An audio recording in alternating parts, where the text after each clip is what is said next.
నమస్తే, నేను ప్రియాంకారాం. జగన్మోహన్ రెడ్డి గారు అసెంబ్లీలో అడుగు పెట్టట్లేదు. 60 రోజుల్లో ఒక రోజు రావాలన్నారని గవర్నర్ ప్రసంగం రోజు వచ్చి 10 నుండి 15 నిమిషాల మధ్యలో ఉండి వెళ్ళిపోయారు. సరే, మరి ఆయన రాలేదు కదా, మరి ప్రజలకు సంబంధించిన ఏదైనా ప్రాబ్లమ్స్ని ఎలా ప్రజల ముందు ఉంచుతారు, లేదంటే ఎలా ప్రశ్నిస్తారని చెప్పేసి అందరూ అనుకున్నారు. కానీ జగన్మోహన్ రెడ్డి గారి గేమ్ ఎవరికి అర్థం కావట్లా.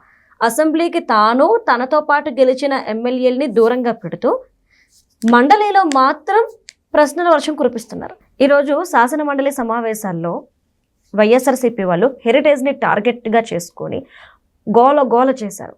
అసలు శాసన మండలిలో హెరిటేజ్ అంశం తీసుకురావాల్సిన అవసరం ఏమొచ్చింది?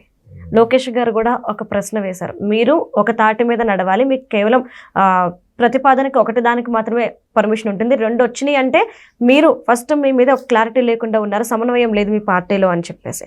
అసలు ఏం జరుగుతుంది, ఈ గేమ్కి వెనకాతలు ఉన్న కథ ఏంటి తెలుసుకుందాం. మనతో మాట్లాడడానికి సీనియర్ జర్నలిస్ట్ సిఎస్ రావు గారు ఉన్నారు, ఆయన తెలుసుకుందాం.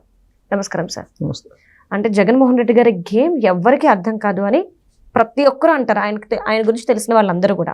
ఇప్పుడు కూడా ఆయన అసెంబ్లీకి దూరంగా ఉన్నారు, ఆయనతో పాటు ఆయనతో గెలిచిన 10 మంది కూడా దూరంగా ఉన్నారు. కానీ శాసన మండలిలో గేమ్ ప్లే చేస్తున్నారు. అక్కడ హెరిటేజ్కి సంబంధించి క్వశ్చన్స్ రేస్ చేస్తూ గోల చేస్తూ వేరే దానికి కంపేర్ చేస్తూ మాట్లాడుతున్నారు. అంటే ఏంటి ఆయన ప్లాన్ ఏంటి? అసెంబ్లీలో ఆయన రావాలి, వాయిస్ వినిపించాలి, కానీ రావట్లే ఆయన. రారు. కానీ శాసన మండలిలో మాత్రం బలమైనటువంటి ప్రతిపక్షంగా ఉన్నాం, అక్కడ పోరాడదాం అని చెప్పేసి అంటున్నారు ఆయన. ఆడ పోరాటానికి జగన్మోహన్ రెడ్డి గారి సలహాలు సూచనలు తీసుకొని చేయడానికి అక్కడేమో జూనియర్ లేరు, సీనియర్ పొలిటీషియన్ ఉన్నారు. బొత్స సత్యనారాయణ గారు అక్కడ ప్రతిపక్ష నాయకుడు, ఆయనకు అన్నీ తెలుసు, రూల్స్ అండ్ రెగ్యులేషన్స్ తెలుసు. తర్వాత ఏ సబ్జెక్ట్ మాట్లాడితే పార్టీకి అనుకూలంగా ఉంటుంది, ఏ సబ్జెక్ట్ మాట్లాడితే పార్టీ బూమరాంగ్ అవుతుంది, ఇవన్నీ తెలిసినటువంటి నాయకుడు. డక్కా ముక్కలు తిన్న నాయకులు అంటారు కదా, అలాంటి నాయకుడు ఆయన. ఆయనకి ఈ డైరెక్షన్ ఇచ్చేది ఏంటి? సరిగ్గా ఈ పాయింట్ దగ్గరే వాళ్ళిద్దరి మధ్య సంఘర్షణ కొనసాగుతుంది.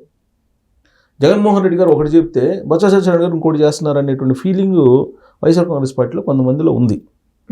హెరిటేజ్ విషయంలో ఇందాపూర్ అనేటువంటి సంస్థ, ఆ సంస్థకి తిరుమల తిరుపతి దేవస్థానం రీసెంట్గా ఏదో నెయ్యికి సంబంధించిన టెండర్ని ఫైనల్ చేసింది అనేది ఒక ఆరోపణ. ఆ ఇందాపూర్లో ఉండేటువంటి సంస్థకి హెరిటేజ్కి లింక్ పెడుతూ వీళ్ళు హెరిటేజ్ దేను అది హెరిటేజ్కి ఇవ్వడానికే ఈ నెయ్యికి సంబంధించినటువంటి కల్తీని మొత్తం తెర మీద తీసుకొచ్చారు, అలాగే ఇప్పుడు ఉన్నటువంటి నామ్స్ని సడలించారు, ఇవన్నీ ఆరోపణలు చేస్తున్నారు మీడియా ముఖంగా. చీజ్కి నెయ్యికి తేడా తెలియకుండా మాట్లాడుతున్నారు బొత్స సత్యనారాయణ గారు. సో ఇలాంటి పరిస్థితుల్లో దీని మీద చర్చ పెట్టాలని చెప్పి వాయిదా తీర్మానాలు పెట్టారు ఇద్దరు ఎమ్మెల్సీలు ఎక్కడ మండలిలో. ఆ ఇద్దరు ఎమ్మెల్సీలు వాయిదా తీర్మానం పెట్టారు. ఆ ఇద్దరు వైఎస్ఆర్ కాంగ్రెస్ పార్టీ కాదని అంటారు బొత్స సత్యనారాయణ గారు. యాక్చువల్గా మండలిలో యాజ్ పర్ ది బులెటిన్ వాళ్ళు వైఎస్ఆర్ కాంగ్రెస్ పార్టీ వాళ్ళే, కాబట్టి తెలుగుదేశం పార్టీకి అనుకూలంగా ఉన్న వాళ్ళు ఆల్రెడీ తెలుగుదేశం పార్టీలో మారారు, వాళ్ళు ఎటు పెడతారని అంటారు బొత్స సత్యనారాయణ గారు. ఇక్కడ రిపీట్ అయినట్టుంది తెలంగాణ అంటారు. సో ఇట్లా వాయిదా పడింది, మళ్ళీ అది చర్చకు రాలేదు. అయితే ఇక్కడ వాస్తవంగా తిరుమల తిరుపతి దేవస్థానానికి సంబంధించినటువంటి టెండర్ల విషయంలో ఒక క్లారిటీ ఇవ్వటం జరిగింది. తిరుమల తిరుపతి దేవస్థానానికి సంబంధించినటువంటి చైర్మన్ ఏం జరిగింది అనేది అసలు వీళ్ళు వైఎస్ఆర్ కాంగ్రెస్ పార్టీ చెప్పడం ఏంటి, నందినికి అసలు లేదు, టెండర్లే ఇవ్వలేదు అని చెప్పి చెప్తున్నారు. కానీ వాస్తవం వాళ్ళు అఫీషియల్గా చైర్మన్ గారు ఆధారాలతో సహా బయట పెట్టారు టెండర్ విషయం. ఏం చెప్పారు, 7 ప్రముఖ డైరీలకి ఈ మధ్యకాలంలో టెండర్లు కాల్ఫర్ చేశారు నెయ్యి సప్లై కోసం. దీంట్లో 4 టెండర్లని కర్ణాటక సంబంధించినటువంటి మిల్క్ ఫెడరేషన్ది నందిని 4 టెండర్లని కైవసం చేసుకుంది. మదర్ డైరీ 2 టెండర్లను కైవసం చేసుకుంది. ఇందాపూర్ డైరీ 2 టెండర్లని దక్కించుకుంది. సంగం డైరీ 1 టెండర్ దక్కించుకుంది. అలాగే ప్రీమియర్ అగ్రి డైరీ ఇది దక్కించుకోవాలి, ఎందుకంటే నామ్స్కి ఫిట్ కాల ఇది. తర్వాత కొల్లాపూర్ డైరీ ఇది గోకుల్ ఇది టెండర్ దక్కించుకోవాలి. గోవింద్ మిల్క్ ఇది టెండర్ దక్కించుకోవాలి. ఎందుకు దక్కించుకోలేదంటే వీళ్ళు కోట్ చేస్తారు, నెయ్యి ధర తిరుమల తిరుపతి దేవస్థానం వాళ్ళు కోట్ చేస్తారు. ఆ కోట్ చేసినటువంటి ధర కంటే తక్కువగా ఎవరు సప్లై చేస్తారు అనేది ఒకటి ఉంటుంది, ఎవరు హైయెస్ట్ ఇస్తే వాళ్ళకి ఇస్తారు. సో ఇప్పుడు 2024-25 సంవత్సరానికి గాను ఈ గుత్తాధిపత్యానికి తావివ్వకుండా 65 లక్షల కిలోల నెయ్యి సేకరణకు ఈ టెండర్లు పిలిచారు. సో ఈ టెండర్లు పిలిస్తే ఎవరెవరు పాడుకున్నారని నేను చెప్పాను. అయితే దీనికి సామర్థ్యాన్ని ఎట్టబెట్టారంటే ఎంఆర్ఎల్ స్కోర్ బోర్డు విధానాన్ని తీసుకున్నారు. ఇది FSSR ఇది 2.1.8 నిబంధనలతో పాటు మిల్క్ ఫ్యాట్ షూరిటీ పరీక్షలు ISO ఈ నెంబర్లు అవన్నీ ఇచ్చారు. అలాగే సెన్సరీ పారామీటర్స్ ఇవి తప్పనిసరి చేశారు. ఈ నెయ్యి కల్తీ కాకుండా ఉండడానికి ఇవన్నీ చేశారు. అదే ఇంకొక సడలింపు ఏం చేశారంటే, ఇప్పుడు ఇంతకుముందు వాళ్ళు వైఎస్ఆర్ కాంగ్రెస్ పార్టీ హయాంలో సడలించింది 1500 కిలోమీటర్ల దూరంలో ఉండే డైరీలు ఎవరైనా సరే ఎలిజిబిలిటీ అని ఇచ్చారు. కాదు అంత దూరం నుంచి తీసుకొస్తే నెయ్యి చెడిపోతుంది కాబట్టి 800 కిలోమీటర్లకు తగ్గించారు దాన్ని డిస్టెన్స్ని. 800 కిలోమీటర్ల రేడియస్లో ఉండేటువంటి వాళ్ళకి ఎలిజిబిలిటీ ఇచ్చారు. అలాగే ఈ ట్యాంకర్లు ఉంటాయి కదా, నెయ్యి సరఫరా చేసేటువంటి ట్యాంకర్లు, వీటికి GPS లాక్ సిస్టమ్ని పెట్టారు. తర్వాత మొత్తం వచ్చిన తర్వాత దానికి సంబంధించిన నెయ్యి పరీక్షలు చేయటం ఇవన్నీ కూడా మామూలే. సో ఇదంతా కూడా ఈ నామ్స్ పెట్టిన తర్వాత ఈ నామ్స్ని ప్రకారం ఎవరు ఎలిజిబిలిటీ ఉంటే వాళ్ళకే ఇచ్చారు. ఇక్కడ గుత్తాధిపత్యం ఏమి లేదు. గుత్తాధిపత్యం ఎక్కడుంది? ఇప్పుడు ఇందాపూర్కి 2 టెండర్లు, మరి నందినికి 4 టెండర్లు వచ్చినాయి. సో కాబట్టి ఇది టెండర్లు జరిగినటువంటి ప్రక్రియ. ఇక చైర్మన్ గారు మీడియా సమావేశం పెట్టి ఆయన క్లారిటీ ఇచ్చారు. ఏమి ఇచ్చారంటే, నందిని డైరీని తప్పించామన్నారు, మేము తప్పించలేదు. మొత్తం నెయ్యి టెండర్లో 62% వాళ్ళే సరఫరా చేస్తున్నారు అని చెప్పి ఇచ్చారు. సో ఇక్కడ 2024 నుంచి ఇప్పటి వరకు మొత్తం 7 టెండర్లు 4 టెండర్లు నందిని దక్కించుకుంది నేను చెప్పాను కదా. దీని ద్వారా 40 లక్షల కిలోల నెయ్యి సరఫరా అవుతుంది నందిని ద్వారా. అలాగే 62% వాటా దానికే ఉంది. 2019-24 మధ్యకాలంలో నందిని డైరీకి టీటీడీ నుంచి ఎటువంటి ఆర్డర్లు లభించలేదు. నందినికి కర్ణాటకకు సంబంధించి జనరల్గా నందిని డైరీ ఎప్పుడు కూడా నెయ్యి సరఫరా చేసేది. కానీ 2019-24 మధ్యలో అంటే జగన్మోహన్ రెడ్డి గారు ఉన్నప్పుడు ఆ నందినికి ఇవ్వాల, ఇప్పుడు ఇచ్చారు.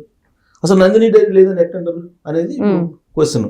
అలాగే 2016లో లీటర్ ఆవు పాలు వచ్చేసి ఆవు పాలు ధర 2016లో నేను చెప్పేది 17 నుంచి 20 రూపాయలు ఉంది.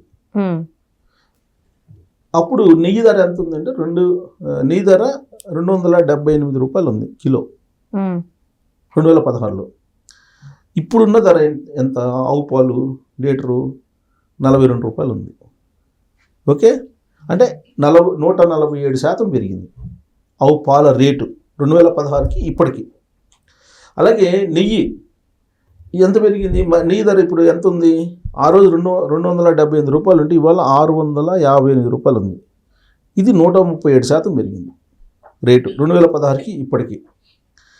ఈ జాతీయ డైరీ డెవలప్మెంట్ బోర్డు నిపుణుల సూచనలు, అలాగే దేశవ్యాప్తంగా హోల్సేల్ మార్కెట్ ధరలు వీటన్నిటిని పరిగణలోకి తీసుకొని ఆ ధరని ఎంతకంత నిర్ణయించాలి కదా, టెండర్ ధరని అది నిర్ణయించారు. ఆ పెరిగిన పర్సంటేజ్ ప్రకారం చేశారు. అప్పుడు ఉన్నటువంటి రేటుకి ఇప్పుడు రాదు కదా అని. అయితే ఇందాపూర్ డైరీకే టెండర్లు దక్కాయనేది వైఎస్ఆర్ కాంగ్రెస్ పార్టీ ఆరోపిస్తుంది. దీంట్లో ఎక్కడా కూడా ఇందాపూర్ డైరీకి ఇచ్చినటువంటి దాఖలాలు లేవు. సో ఇక్కడ ఇందాపూర్ డైరీ కేవలం 2 డైరీలు అఫీషియల్గా దక్కించుకుంది అంతే. నందినికి 4 ఉన్నాయి. ఈ ఇందాపూర్ డైరీ ఎంత ఇస్తుంది? 10 లక్షల కిలోలు నెయ్యిని సరఫరా చేస్తుంది ఆ 2 టెండర్ల ద్వారా. నాణ్యతా ప్రమాణాల ప్రకారం ఉంది కాబట్టి నందినికి, మదర్ డైరీకి, సంగం డైరీకి, ఇందాపూర్ డైరీకి ఆర్డర్లు ఇచ్చారు. ఇదే విషయాన్ని ఆయన చెప్పారు. అయితే పెరిగినటువంటి టెండర్లో దక్కించుకున్నటువంటి నందిని ఏం చేసిందంటే, పెరిగిన ధరల కారణంగా మేము 60 లక్షల కిలోల నెయ్యిని మేము సరఫరా చేయలేము, 20 లక్షల కిలోలకు బదులుగా మేము 10 లక్షల కిలోల నెయ్యిని మాత్రమే మేము సరఫరా చేస్తామని చెప్పి ఒక టెండర్ సంబంధించి వాళ్ళు వెనక్కి తగ్గారు. ఎందుకు? పెరిగిన రేట్ల ప్రకారం మేము సప్లై చేయలేమండి. ఒక టెండర్లో 20 లక్షల కిలోల నెయ్యి సప్లై చేస్తామని మేము అంత చేయలేము, 10 లక్షలే చేస్తామని చెప్పారు. అది ఆ 10 లక్షలు ఎవరికి ఇవ్వాలి? ఆ నెక్స్ట్ L2 ఉంటారు, అంటే నెక్స్ట్ హైయెస్ట్ చేసిన వాళ్ళు ఉంటారు, వాళ్ళకి ఇవ్వాలి. ఆ నామ్స్ ప్రకారం ఇచ్చాము అని చెప్పి చెబుతున్నారు. ప్రసాదాల తయారీ కోసం నిబంధనల ప్రకారం L2కి ఇచ్చాము అని చెప్పి జాతీయ స్థాయి నామ్స్ ప్రకారం ఇచ్చాము అని చెప్పి చెబుతున్నారు. దీంట్లో ఎక్కడ నీకు డీవియేషన్ ఉంది, ఇందాపూర్ డైరీకి ఎక్కడ డీవియేషన్ ఉందని చెప్పి ఈయన ప్రశ్నిస్తున్నారు. ఒక ప్రెస్ నోట్ కూడా విడుదల చేశారు. సో కాబట్టి ఇందాపూర్ డైరీకి హెరిటేజ్కి సంబంధాలు ఉన్నాయని చెప్పి వైఎస్ఆర్ కాంగ్రెస్ పార్టీ చెప్తున్నారు. దాని మీద కూడా చాలా క్లారిటీ ఇచ్చారు. కుటుంబరావు గారు P4 చైర్మన్, ఆయన కూడా క్లారిటీ ఇచ్చారు. ఇందాపూర్ డైరీకి హెరిటేజ్కి ఎలాంటి సంబంధం లేదు, కోవర్కింగ్ కంపెనీ మాత్రమే అది. సో నెయ్యికి సంబంధించి ఎక్కడ హెరిటేజ్ కను ఇందాపూర్కి లేదు అని చెప్పి చాలా క్లియర్గా చెప్పారు. కాకపోతే కొన్ని ప్రొడక్ట్స్ ఇందాపూర్ నుంచి తీసుకుంటుంది హెరిటేజ్ నుంచి ఇందాపూర్ తీసుకుంటుంది, అంతే తప్ప కొన్ని ప్రొడక్ట్స్ నెయ్యి తీసుకోదు. ఇదే విషయం చెప్తున్నారు. కానీ ఇందాపూర్కి హెరిటేజ్కి సంబంధం ఉందని చెప్పి ఎక్స్పోజ్ చేస్తూ హెరిటేజ్కి ఈ కాంట్రాక్ట్ ఇప్పించడానికి రేట్లు పెంచారు అని చెప్పి చెబుతారు. రేట్లు పెంచారంటే 2016 రేట్లకి ఇప్పుడు ఎట్టిస్తారు, ఇవ్వాలంటే కెమికల్స్ కలపాలి. బోలే బాబా డైరీ లాగా, అంతే కదా, లేకపోతే ఎక్కడి నుంచి వస్తుంది? రైట్. సో ఇది వాస్తవం. దీన్ని మండలిలో గందరగోళం చేసేసి మండలిలో చర్చించే ప్రయత్నం చేశారు. అక్కడ బొత్స సత్యనారాయణ గారు జగన్మోహన్ రెడ్డి గారు ఇచ్చిన డైరెక్షన్ మేరకు పోరాడలేదు అనేటువంటి ఒక అసంతృప్తి అయితే ఉంది అని అంటే వైఎస్ఆర్ కాంగ్రెస్ పార్టీలో అనుకుంటున్నారు. అయితే వాళ్ళిద్దరి మధ్య కొంత సంఘర్షణ జరుగుతుంది. ఎందుకంటే రాజ్యాంగం పరంగా నెంబర్ 1 పొజిషన్లో ఉన్నారు వైఎస్ఆర్ కాంగ్రెస్ పార్టీలో బొత్స సత్యనారాయణ గారు. ప్రతిపక్ష హోదానేమో జగన్మోహన్ రెడ్డి గారికి లేదు. సో ఇలాంటి పరిస్థితుల్లో బొత్స సత్యనారాయణ గారిని ఈయన టార్గెట్ చేస్తున్నారా, లేదంటే బొత్స సత్యనారాయణ గారు ఈయన బారి నుంచి తప్పించుకొని వైఎస్ఆర్ కాంగ్రెస్ పార్టీ నుంచి బీజేపీలోకి వెళ్తారని చర్చ కూడా నడుస్తుంది. Okay, right. Thank you so much sir. Thank you.